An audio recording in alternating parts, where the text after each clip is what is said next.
So we're in episode 3, and there are already 2 major deaths on Stargirl. Arrowverse, what are you doing?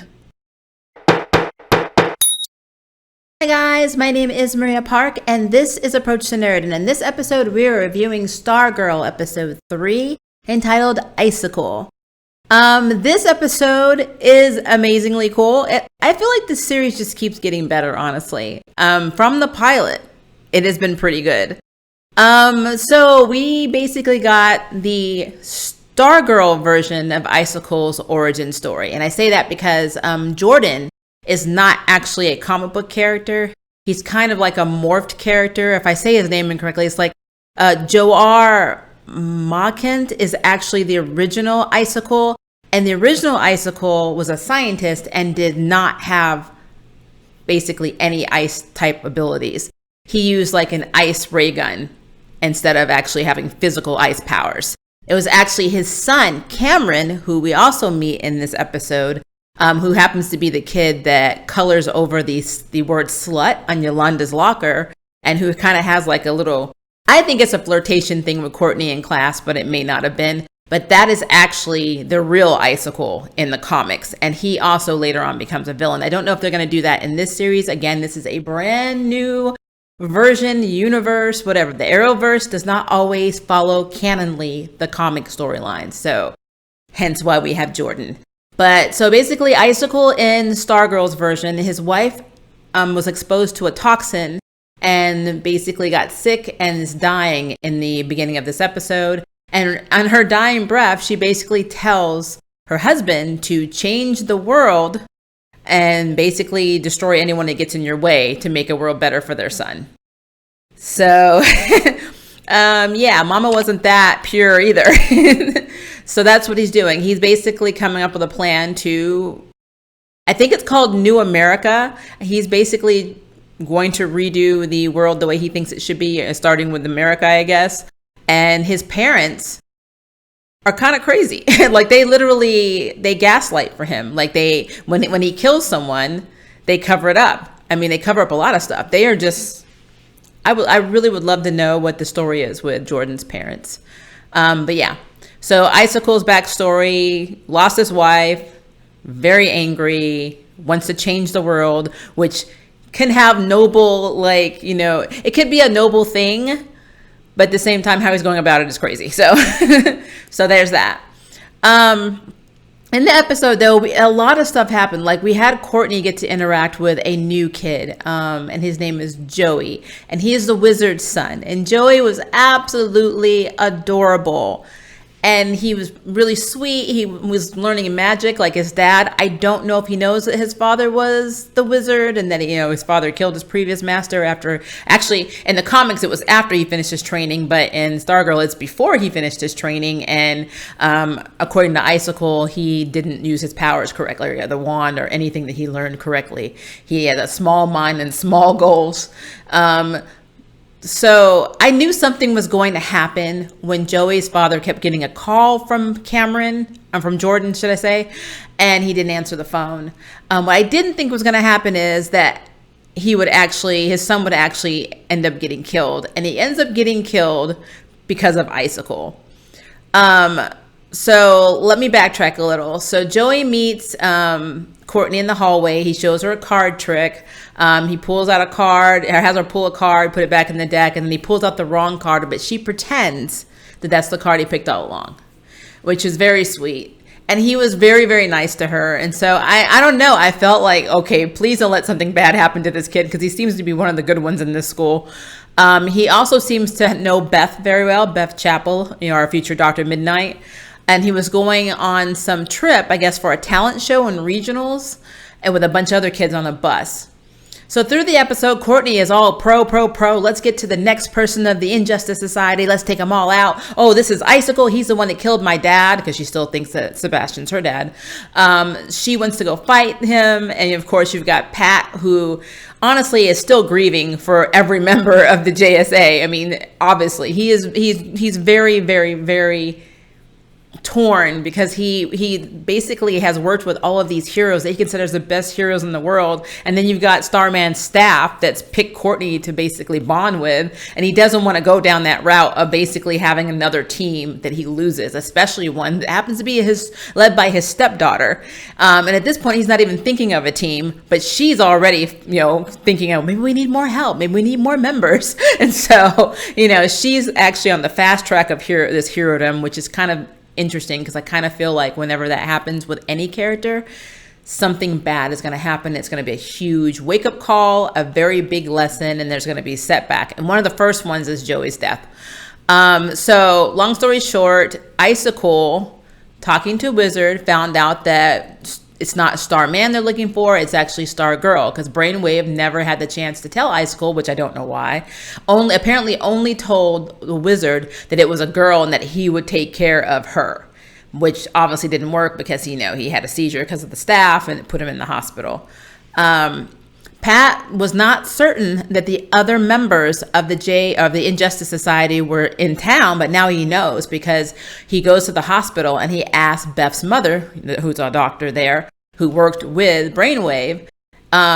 He's like, how was he found and what was he wearing? And she said his lab coat, which of course Pat knew that he did not have on his lab coat when he last saw them. He had on his Brainwave costume. So somebody had to have helped him get to the hospital and did a cover story. So that's how he knows now that there are other members there. So there is a sort of confrontation between Icicle and Stargirl, and of course Stripe. Now this confrontation starts off in like the forest. Stargirl is not doing well against Icicle, but what helps her is the kind of, I call it the fist blast of Stripe's robot. It knocks him into like this bridge.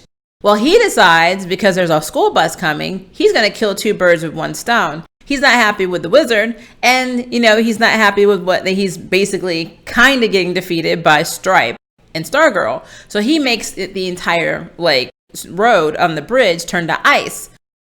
Well, Stripe is able to save the bus.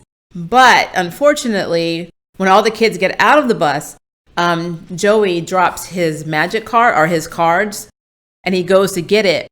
And right when he's going to get it, Icicle basically makes a truck coming at him, kind of sort of because of the ice. And we don't see it, but we see it through Courtney's expressions and of course Pat's, and we can hear the children that Joey got run down by that truck. So Joey was killed. And I thought that was a bold move because it shows you that no matter how young you are in this superhero universe, you are expendable. So that was interesting. They are not playing around. So yes, this is a TV series that seems to be more directed towards a younger teen generation. But at the same time, that pretty much was the Stargirl and Stripe comic. But they're throwing a lot of adult elements in it. Because the second death in this episode is the Wizard himself. When he basically realizes what happens, he knows Icicle killed his son. He goes and grabs his wand, and he goes off to confront Icicle at his house, where he's with his parents. And Icicle kills him, and the parents are like, "We'll take care of the body." That's why I'm like, that is some shady stuff right there.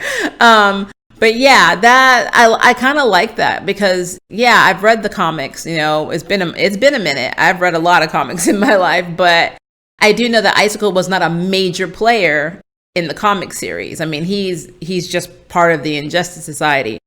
But yeah, the beefing his role up and giving him more, just basically more backstory and more of a mission and more of a misguided mission. And a power trip, and then having all this support behind him from his parents. It's crazy. And how he works in proximity to Courtney's mother, Barbara, who he actually spotlighted a little bit because she came up with an idea to try and save one of the theaters they had in the town, which he liked. So he doesn't realize that's Stargirl's mother, but when if he ever finds out Courtney's identity, that's another problem. So I love the positions. It's almost like playing chess. Eventually somebody's going to be checkmated, I guess. So I have questions about this episode and also what's going to happen going forward. So one thing I have questions about. Pat took Courtney to see, basically to the old JSA headquarters. And we got to see cool stuff. Like we got to see, of course, we saw the owl, so Dr. Midnight's owl. We got to see Dr. Fate's helmet, yada, yada. And, it's all foreshadowing because we know that, some of the pictures that we saw up there, we saw Wildcat, of course. We saw Our Man, and of course, two of the ones that were going to already get recruited, which will be Yolanda and will be Jay. And of course, we saw Dr. Midnight, who eventually will be Beth. Now, my question is this. Are they going to be the new JSA, or are they going to be the Infinity Inc.? Because Infinity Inc. basically was comprised of all of the, younger generation, sidekicks, children of former JSA members. So, they had Power Girl, they had Huntress, they had, of course, our main three, Our Man, they had Dr. Midnight, they had Wildcat. And of course, they had Nucleon. If you don't know who Nucleon is, he's also Atom Smasher. He is one of Stargirl's future boyfriends with a huge age gap between them, which a lot of people kind of felt uncomfortable about.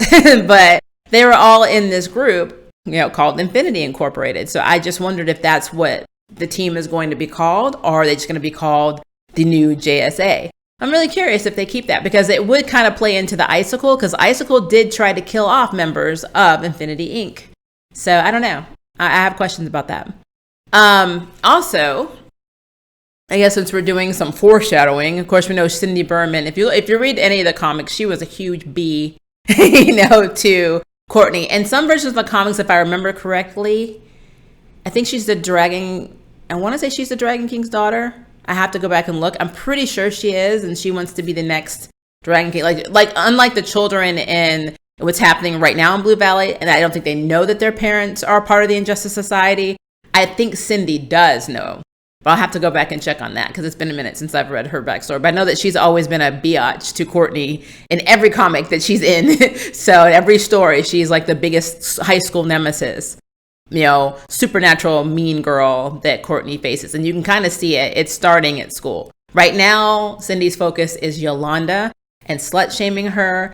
I think she mentioned something about, why did you text someone and tell them that I like them or something? It was really weird. Some kind of mean girlish thing that she's accusing Yolanda of doing. And what got me is she's like, even your family, Yolanda, knows what you are. And I would love to know a little bit more about Yolanda's backstory. I know how it is in the comic books, but I want to know what her backstory is in Stargirl's universe. And I know that next episode is basically going to be focused on Wildcat and her becoming Wildcat. So I really hope we get the background. We saw her training on one of the bags in the gym, so we know that she can do martial arts. So it'd be really, really, really good to see if she takes Grant's role on. We know she is, but if she takes on the same attitude and has a similar backstory or whatever of Wildcat, that'd be interesting. Jay Garrick. Now, I like everybody else would love for John Wesley Shipp to play Jay Garrick. I don't think that was Jay Garrick in the picture. It's so, I keep trying to focus in on it. They creatively blurred out some of the faces, but he looks younger. So I don't know. But this wouldn't be the first time they had a placement character and they just went ahead and casted the main person anyway. So, for all we know, it could be John Wesley Shipp. The only problem with that, though, is that with Crisis on Infinite Earths happening, the John Wesley Shipp version of Jay Garrick sacrificed himself. So I don't know if it's possible for him to be in Earth 2 with Stargirl, even though it's not Prime Earth. I don't know if it's possible to undo a death of that magnitude. So I don't know. I don't think, it would be nice. It would be nice to have an alternate version. We have a million Wells. We could have another, version of John Wesley Shipp's Jay Garrick, but I don't think they're going to do it. I really don't. They should, but I don't think that they are. Yeah, there's so much going on in this episode, and I was just really shocked that they killed off two of the main players. I don't think we saw Wizard, but for a millisecond. And I think we saw him in the premiere. I can't remember if we saw him in episode 2. And then a couple of minutes up to his death in episode 3. I will say the look on his wife's face was interesting. I have to figure out if she is actually, because I don't remember her from being in the comic books, so I really need to figure out if her and Joey were actually, comic book characters. It's been a minute. But she kind of had a look on her face like this crap wasn't over. You know, she lost her husband and her son. So I think Isil's, if she's got abilities or she knows of her husband's abilities, maybe he trained her, I don't know. She did not seem surprised about the wand. So it would be interesting to see how Mama plays a role in avenging her family. But outside of that, yeah, I mean, everything seems to be moving along at a natural pace. Like I said, we're going to have Wildcat in the next episode. It's interesting how they all come into play, because if you remember the comic books, Yolanda and Rick Taylor and Beth Chapel were all adults when they became the predecessor, basically taking the successors from their predecessors. Like Beth Chapel was a doctor before she became Dr. Midnight. And of course, I think Rick Taylor actually is the son of Our Man. And so he does have the same ability to have superhuman, human strength for 1 hour a day. But I think he's the only one that actually had the powers. And then of course, Yolanda inherits Grant's Wildcat. And they're all all of them are interconnected in a way. As a matter of fact, fun fact, which I don't think they're going to do in the show, Beth and Rick were a thing in the comics for a little while. So I don't know if they're going to carry that on, either.